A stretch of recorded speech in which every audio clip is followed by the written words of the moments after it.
Greetings, hello from Germany, from an Indian Vihara, from Ayya Phalanyani.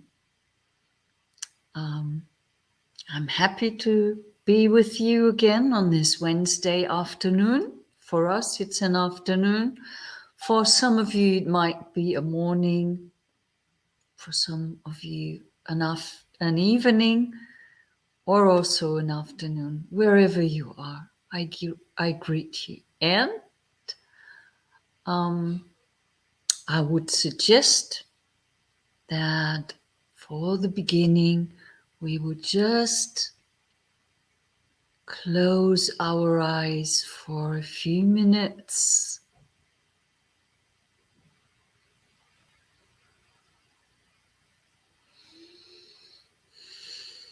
Put our backs upright.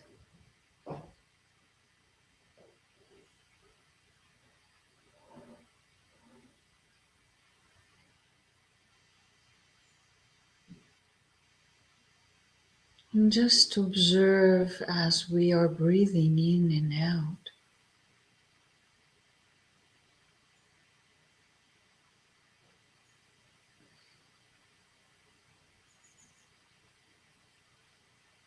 We can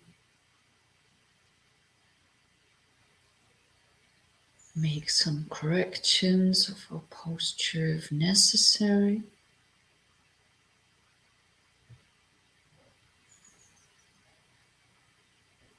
But always our back should be upright.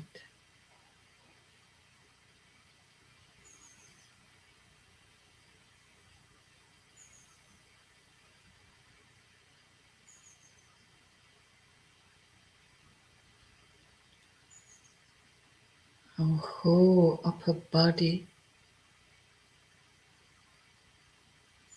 should be relaxed, except for those parts, muscles and sinews who need to take on the work of keeping our back straight.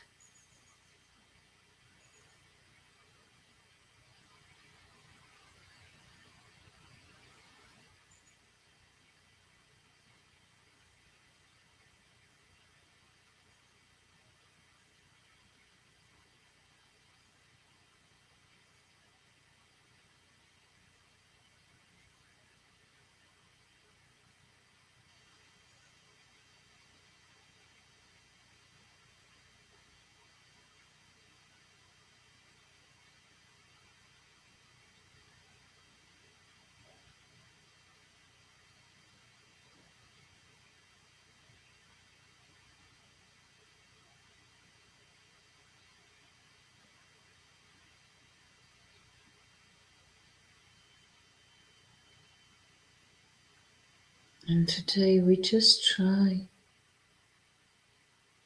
to relax the belly, to relax the chest and the shoulders, and let the air go in and out.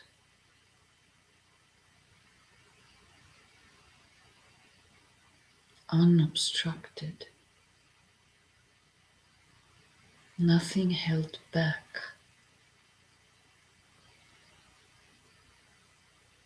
Can flow in and out easily, softly.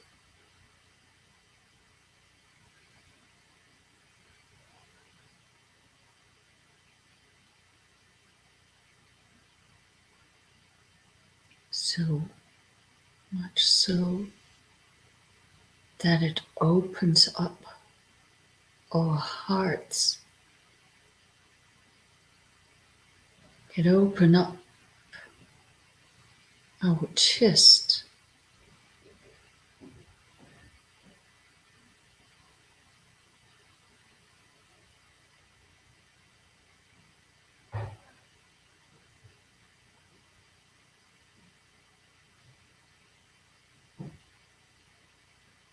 It can even open up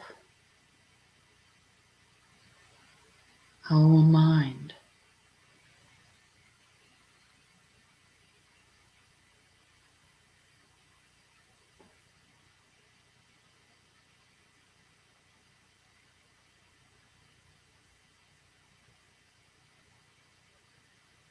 By taking in breaths, by letting that air flow out again.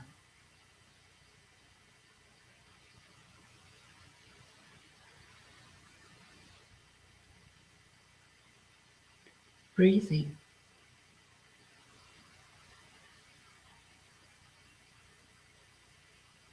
Our breath can be immeasurable.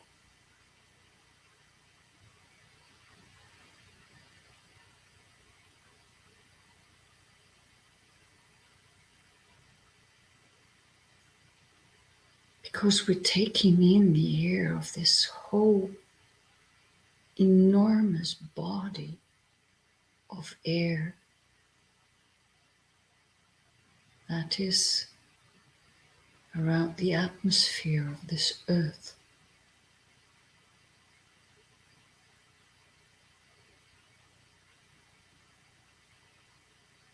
And after going through our body, we breathe the air out and it reunites, it mixes that huge, enormous body of air.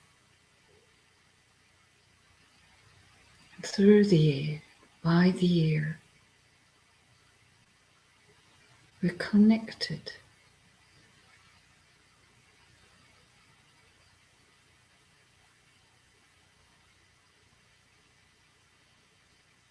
to all beings,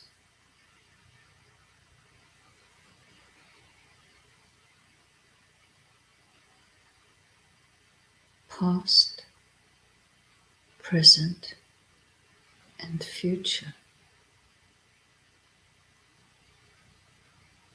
Because this earth has this body of air.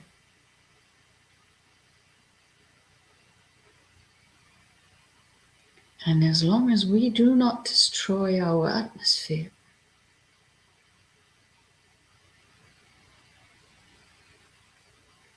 that air will be there. And that air was there. It's not eternal, but it's vast and wide and open.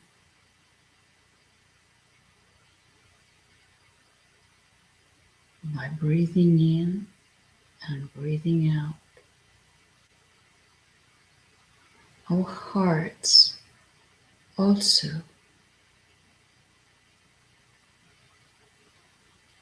are becoming open and wide.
You just keep breathing.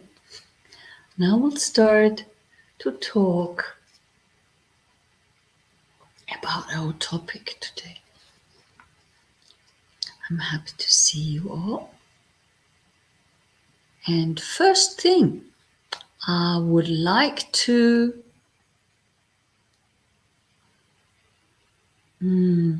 Upasika Mitika is not here yet. Maybe I'll give the blessing then later, because there have been some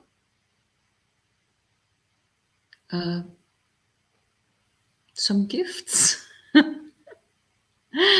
and some wonderful tea, which helps to get better. And as you may notice, I do really recover. In the meantime, I'm still quite tired and still forgetful somewhat, but it's coming along. I'm confident now that it will be okay. So, after sharing that with you, I don't know, maybe I start with the blessing. Otherwise, I might forget it in the yes, a tea offering delivered. That was wonderful from America.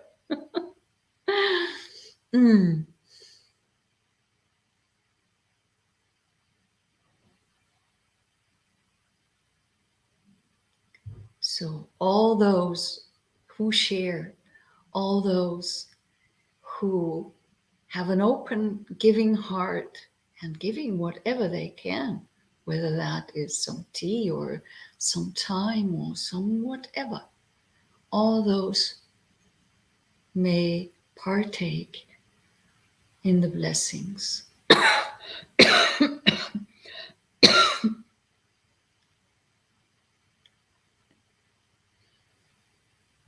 Yatta varivaha pura paripurenti sagarang evameva iturinang petanang upakapati ichitang patitang tumang kipamva samichatu sabe purentu sankapachandu panarasu yatha mani jotirasu yatha Sapite hovivajantu saparuku vinasate bhavatvantarayu sukhi digayuko bhavapivadanasili sanitsan vudhapajayino Chattaro dhamma vadhanti ayuvanno sukhang malang Sabba buddhanupavena Sabba dhammanupavena Sabba sanghanupavena Sata Soti Bhavantu. Okay, so thank you so much. Our topic for today, the Mulapariyaya Sutta. I wonder if there's something wrong with Facebook, because the usual people coming in from Facebook seem not to be there. Let me just check.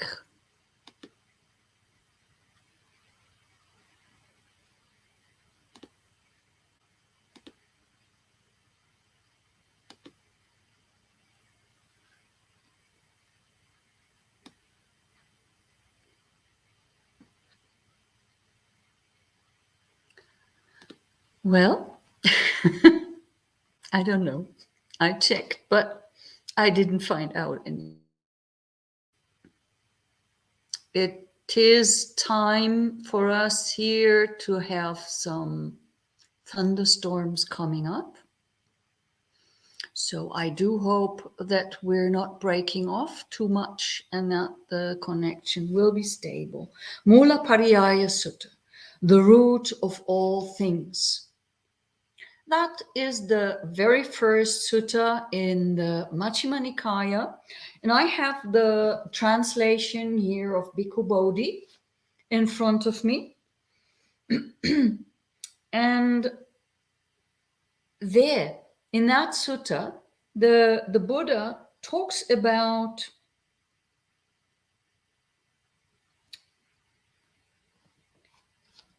the root, the cause of things to happen. And he is talking to a group of bhikkhus.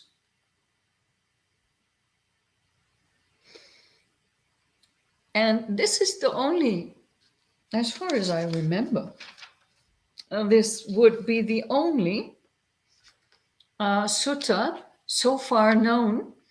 If there are not any unknown palm leaf suttas to be discovered, this would be the only sutta in the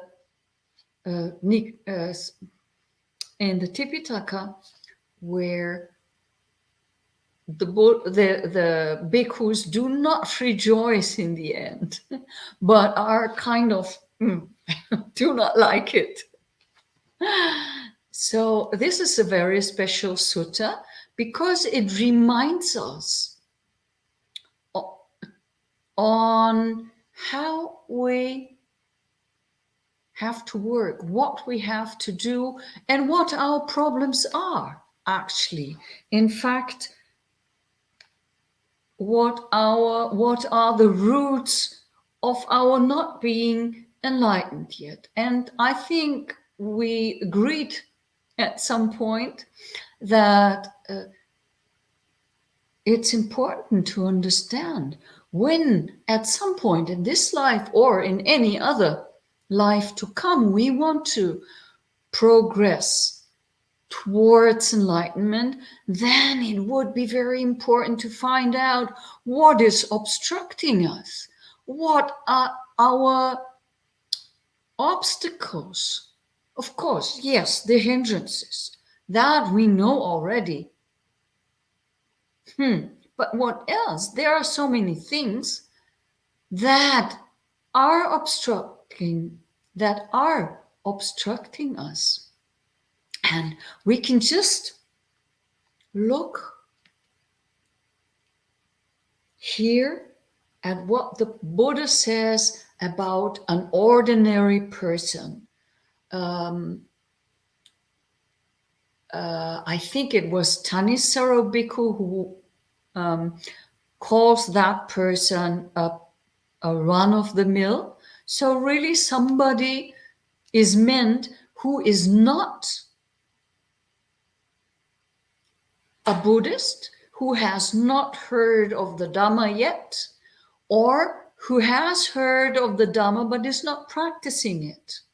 So one who has no idea about things, and as it is often put, one who does not see, one who does not listen to the Dhamma, and one who does not go to see the wise people and ask about what is what and why. So this ordinary, untaught person who has no regard for the Noble One and is unskilled and undisciplined in their Dhamma, who has no regard for true man and is unskilled and undisciplined in their Dhamma, perceives earth as earth.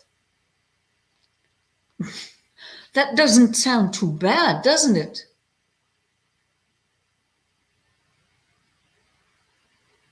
Sure, it does in the beginning not sound bad. And in fact, we do all perceive earth as earth in the first place. But then, what is coming then? That's the problem. Having perceived earth as earth, he conceives himself as earth. He conceives himself in earth. He conceives himself as earth. He conceives himself apart from earth. He conceives earth to be mine. He delights in earth.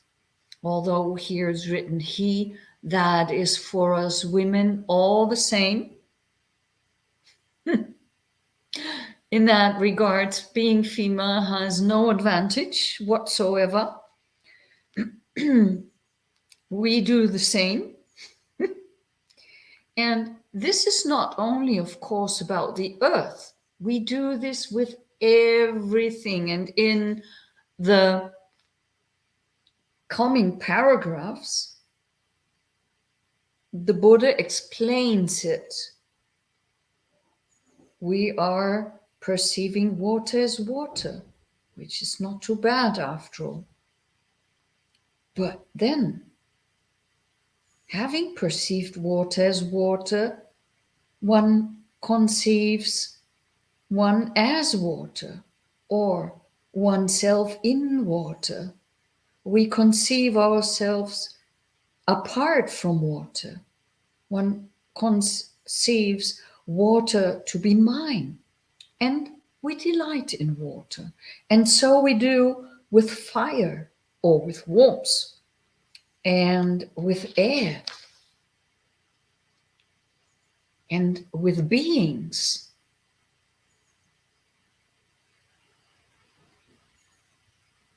All sorts of beings, and the gods. And here in the sutta, interestingly, after beings, the Buddha starts talking about gods. So, devas. And he's naming various deva worlds. And these are referring to jhanas. We talked about that. We had an entire talk about that.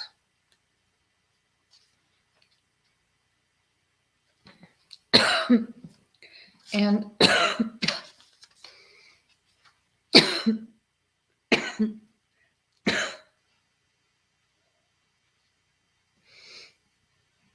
he is, for example, talking about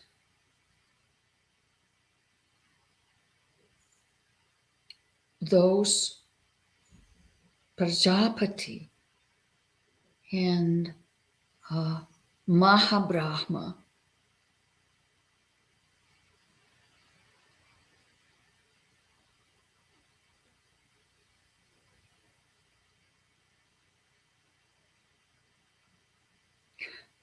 So I don't want to go too much into this because we had spoken about those.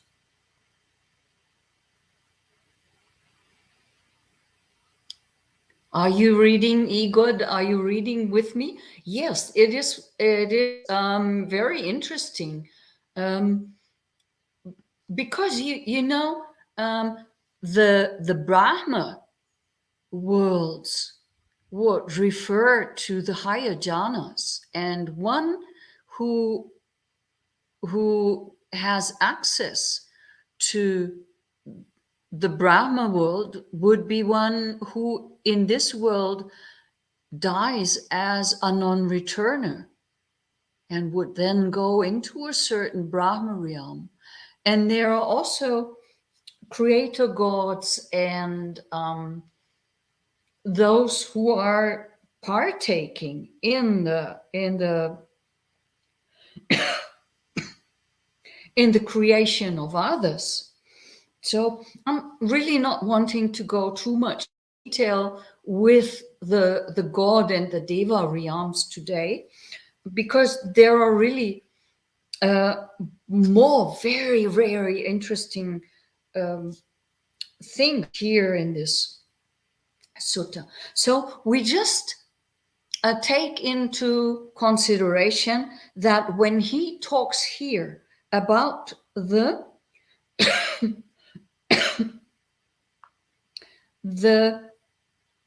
devas, brahmas, of streaming radiance, of refulgent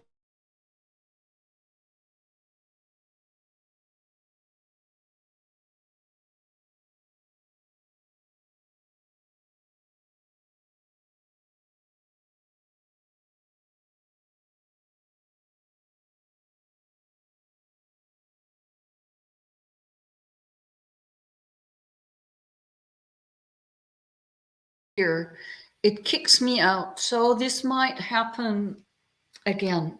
I'm sorry for that, but I try to get on again as soon as possible. So,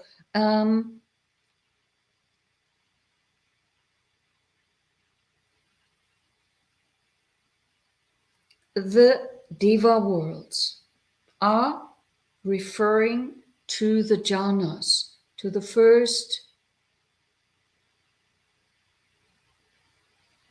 second, third, and fourth jhana. And then, after Buddha mentions the overlord, he continues with the real names of the second set of the jhanas, of the fifth to eighth jhana. So he says he perceives the base of infinite space as the base of infinite space. Having perceived the base of infinite space as the base of infinite space, he conceives himself the base of infinite space. He conceives himself in the base of infinite space. He conceives himself apart from the base of infinite space. He conceives the base of infinite space to be mine. He delights in the base of infinite space. Why is that? Because he is not fully understood. So he continues here with infinite consciousness, with a base of nothingness, with neither perception nor non-perception.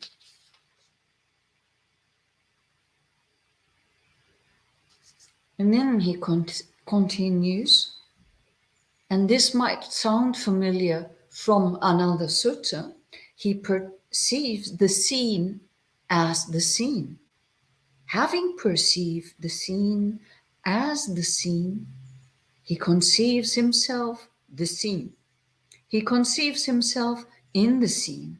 He conceives himself apart from the seen. He conceives the seen to be mine.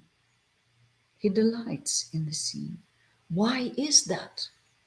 Because he is not fully understood. The same he says about the heard. The same he says about the sensed. And the same he says about the cognized. And yes,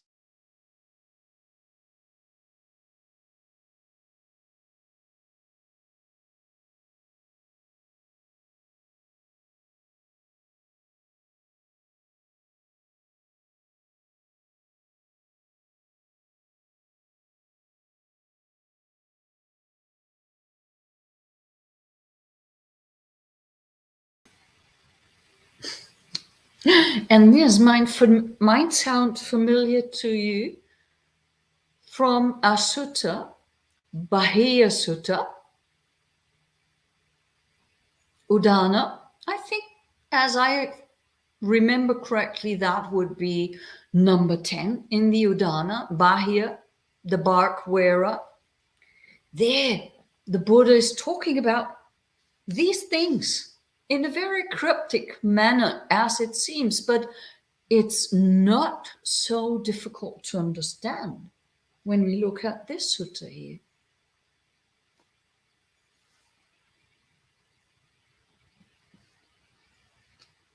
Buddha continues to say he perceives unity as unity, and diversity as diversity. That would refer to some abhinyas, to some magic abilities that could be developed when one has developed all the jhanas and has strong abilities.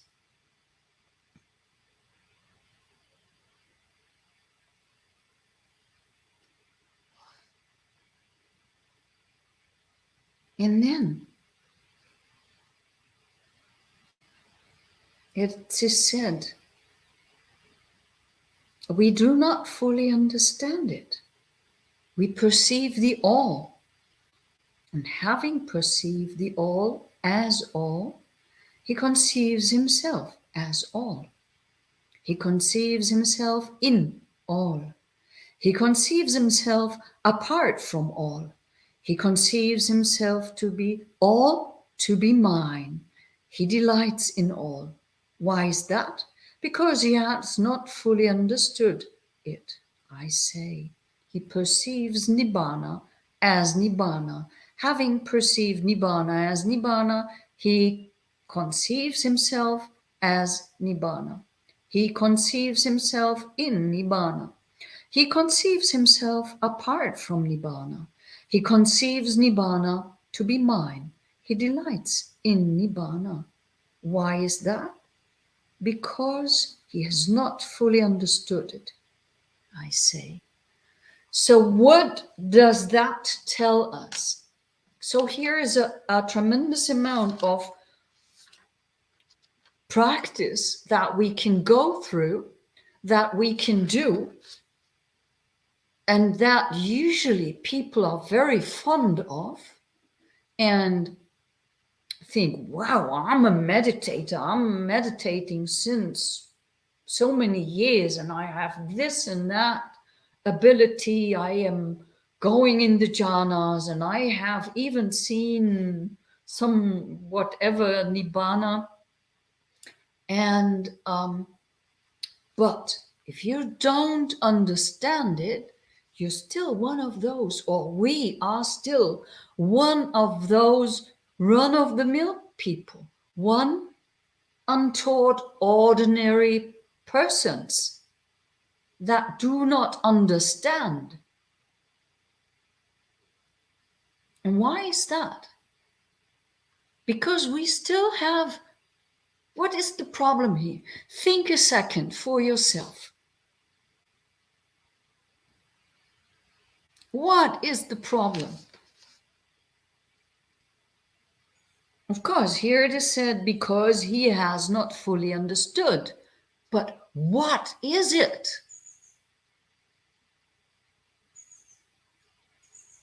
That is avidya. We do not understand because of avidya. Avidya is the root of all things. This, the root that we cannot let go of, is the root that keeps us bound to these things, and is the root that keeps us thinking, conceiving, perceiving.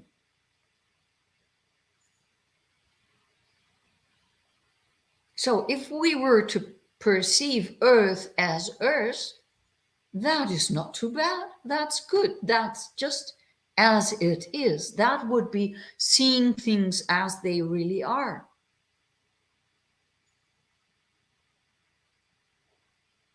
But we don't. We make our minds around these things.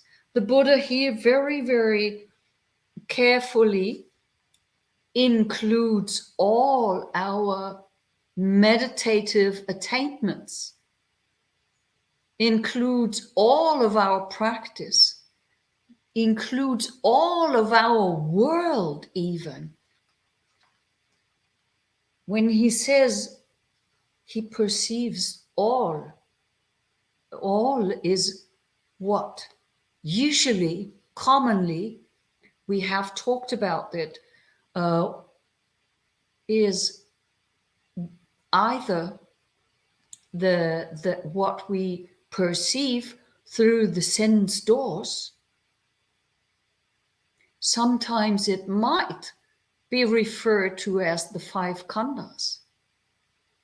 But we find the description of the all in the Samyutta Nikaya, in the Salayatana Samyutta.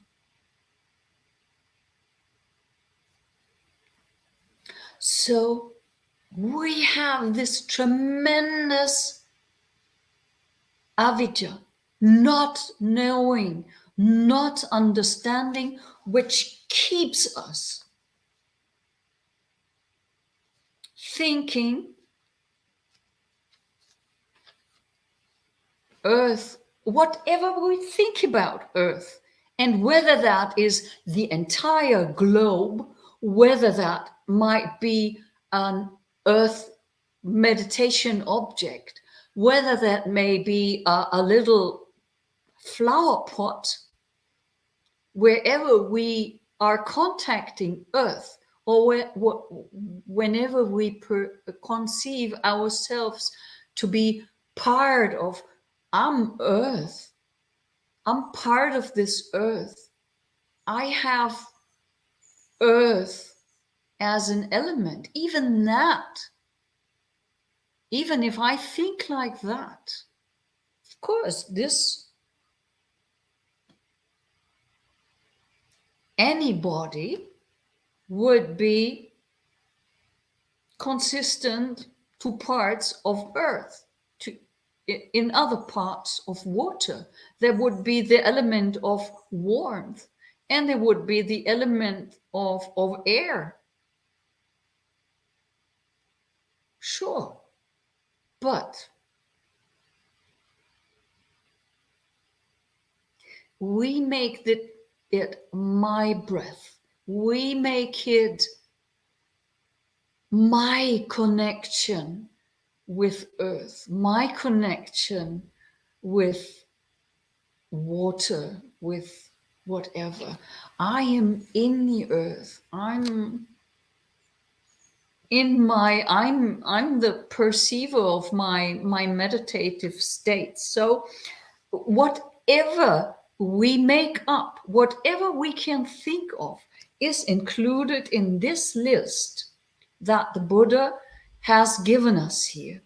Latest, when it comes to, he perceives all as all, but all the more so when he lists all the other things that he has listed, even all of our attainments, all of our meditative practice that we can do, that would be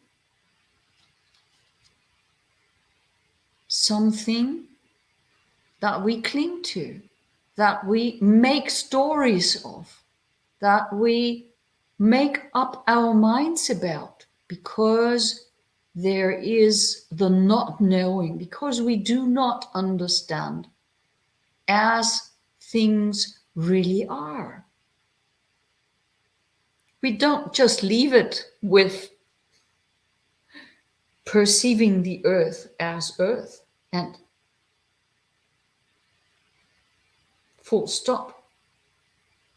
Nothing more, nothing beyond.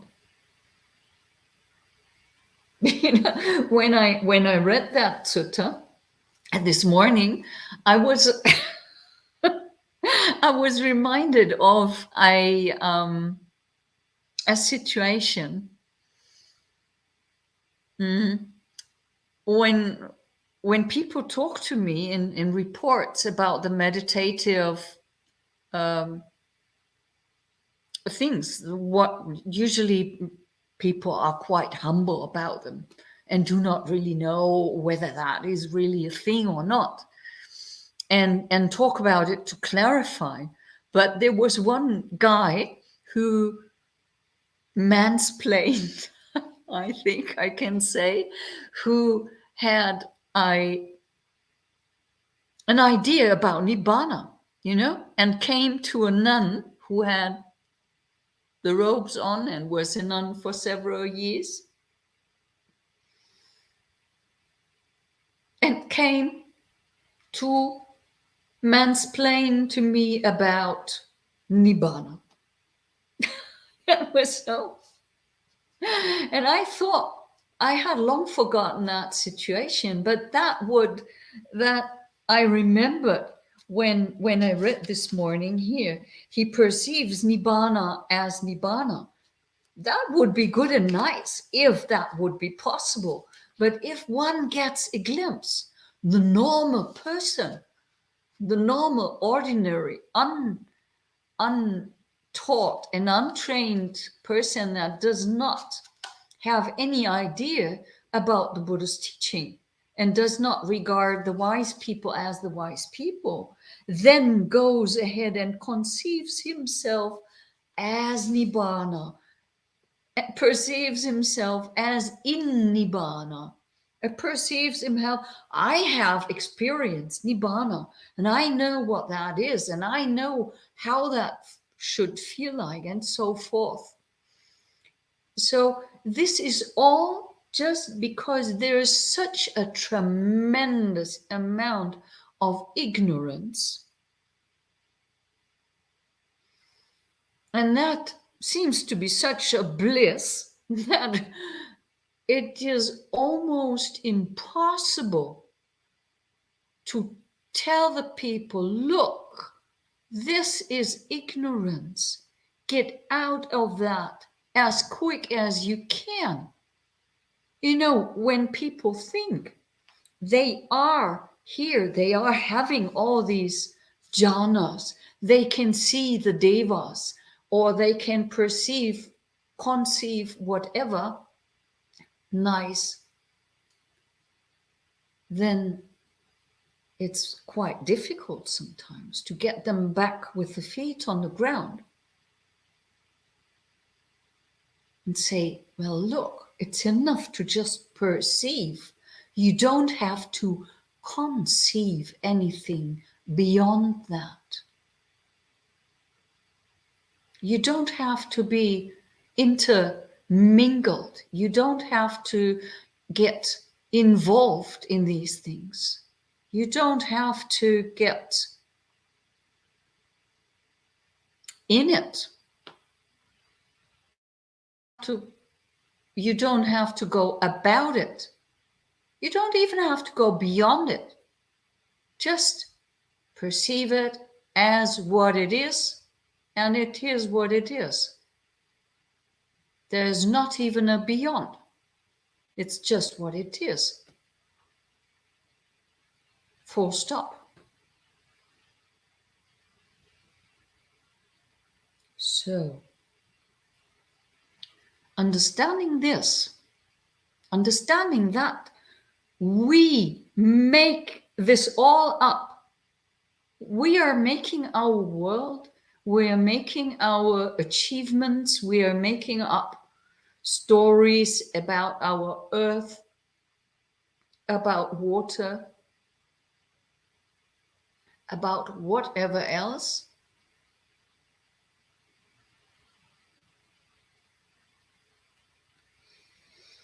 What can we do then? Now, not fall into this trap. What can we do to get over this ignorance? And it is so difficult, so very, very difficult, because we don't want to see this ignorance. And we get angry when we are reminded of our ignorance. So, what to do? The next thing here in the sutta talks about a disciple in higher training. That would be someone, not a normal person anymore, but one who is a stream enterer, one who is in training. So one who really not only did have a glimpse of Nibbana, but already had a little insight about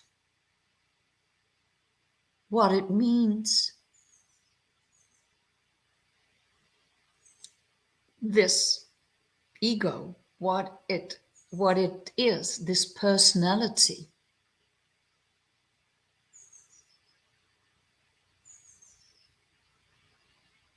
You lose, as a stream enterer, the belief in the personality.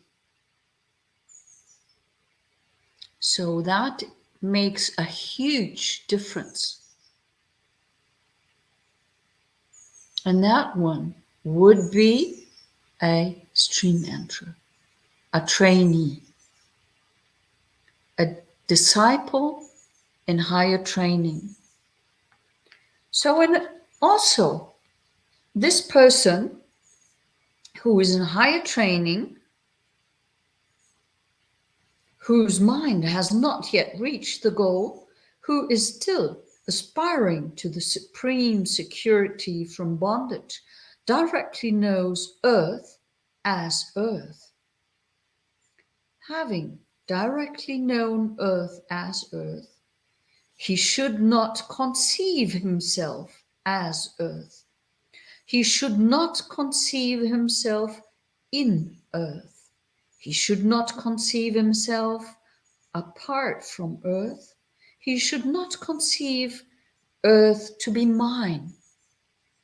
He should not delight in earth. That is easier said than done.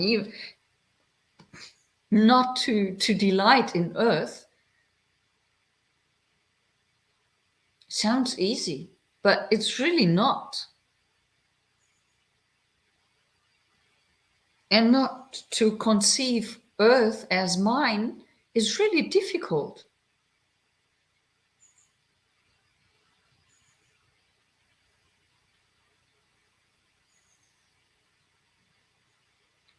So we start to know, we start to understand that we shouldn't. Here the Buddha says we should not. It's not possible quite yet, but we should not. We should work on that conception, on that conceiving, not to run over us. So we need awareness, we need concentration. Otherwise, we wouldn't be able to know when ignorance is overcoming us. So this, we should not conceive earth to be mine. We should not delight in earth. Is, for example, when we do meditation retreat,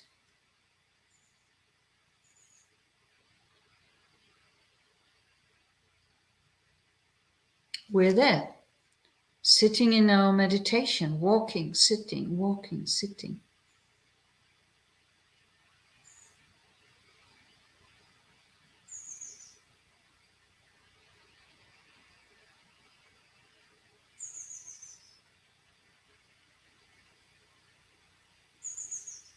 And for example, we follow the breath.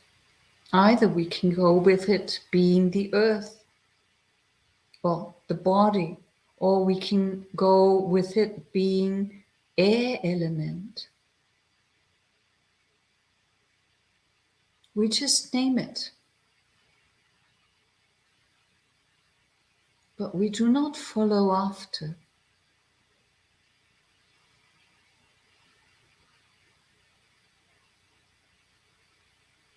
When there is a sound, there was a sound earlier of a bird. That is just hearing, and we name it. Hearing, hearing, hearing. And we do not think, is that a bird? What kind of bird was it? Was there a car? Did somebody knock at my door? We just know and name. Hearing, hearing. Or when we breathe in and out, we just know. When the belly rises while the breath is coming in, we know rising. When the breath goes out, we know the abdomen is falling back, so we name it falling.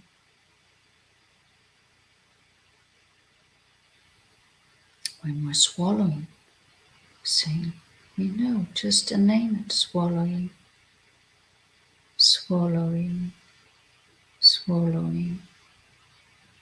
When it's itching, so presently my nose, I always have that problem, always my nose is itching. In the beginning, I could go mad and I thought, why is always my nose itching? Why me? Why my nose? So then it's just itching, itching, itching. If you don't catch it early enough and it doesn't go away because you did not catch it early enough, then there might arise the intention to scratch. So intending. And if you couldn't catch yourself then, there would then soon be a moving, scratching, laughing, and so forth. But by doing this, by naming the things as what they really are in every single present moment, we do train ourselves. That is a training for what the Buddha says. We should not conceive anything different than as what it just is. The itch as itching, the heard as heard, the sensed as sensed, and the cognized as the cognized. Not more, not less, just that. So, but now Buddha Ruchi has written something long time ago. Let me see what it is. I haven't read it yet. Oop. Identify with anything, any state, even the best stuff such as Nibbana, the jhanas, etc., and we lose the benefit of it. The point seems to be let go of everything, most especially a sense of self. Yes, that is right, Buddharuchi. Letting go of everything that we make up, that we conceive, not that we perceive. Things are coming and we need to perceive them because our sense doors are open. So what to do? If there's a strong sound and we don't have our sense doors closed because we're sitting in a deep meditative absorption, then we will hear the sound. We can't do anything about it. But then we should not go ahead and make something up about it, but just let it be as it is, right? There's nothing about it. So, and then the Arahant would have done that.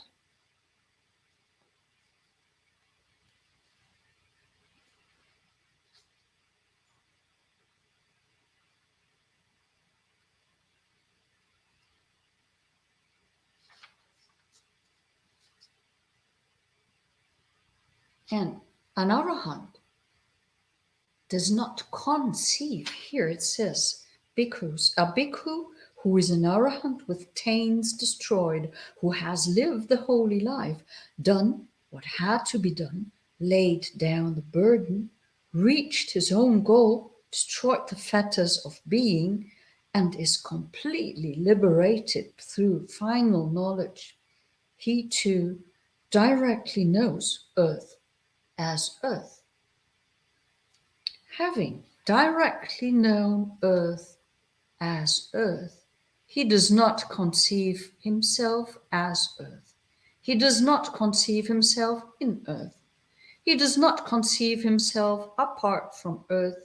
He does not conceive earth to be mine. He does not delight in earth. Why is that? Because he has fully understood. And all the same with Nibbana.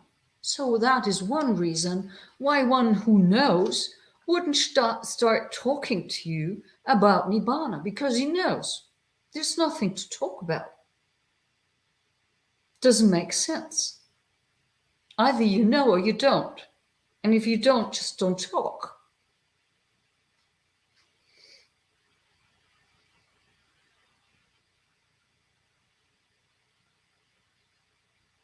And then there are more paragraphs about the Arahant. And there we understand how we can get there. So, just briefly, he does not conceive himself as anything or being anything, or he does just have that perception. Why is that? Because he's free from lust through the destruction of lust. Because he is free from hate through the destruction of hate.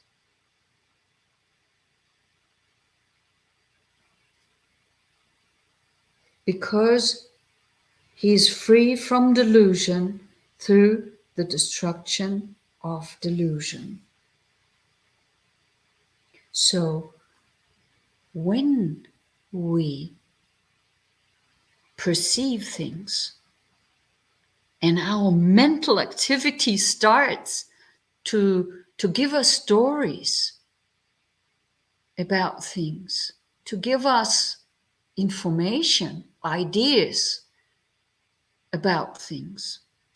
So we understand that is because we do not have the fetter of greed, hatred, and delusion destroyed. So with every little baby step that we can possibly do, we should try to go in that direction, to the destruction of these fetters. Maybe we won't get there this life. That doesn't matter. As long as we try. When there's a try, there might be an error, but there might also as well be a moment of, yay, it worked. But if we do it when it worked, it's gone already, because it's just, well, worked. End of the story. But yeah, so with awareness and concentration, we should really go ahead and every single moment try not to fall prey to our ignorance, to our greed, hatred, and delusion. And remember to see the things as just for what they are, and nothing more and nothing less. Oh, there is some other comment. For me, it is difficult to let things go on intention rather than seeing their characteristics. An example, impermanence.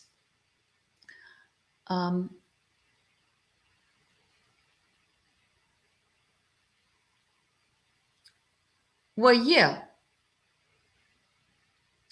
It is for everyone the same problem, I think, as it is for you.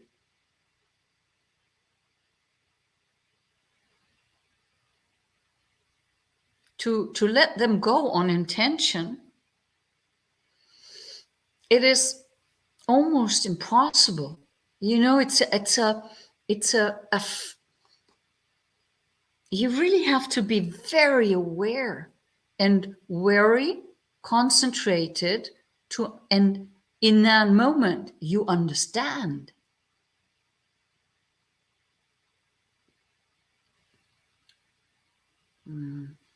Do I have an example now? I don't, because I'm intent on finishing off already. But we could talk about that next week. Strategies of letting go. What can we use? Maybe that could be a nice topic for next week. There we have another. Thank you for Krilly. Oh, good. Wonderful. Well, then, I thank you very much for listening.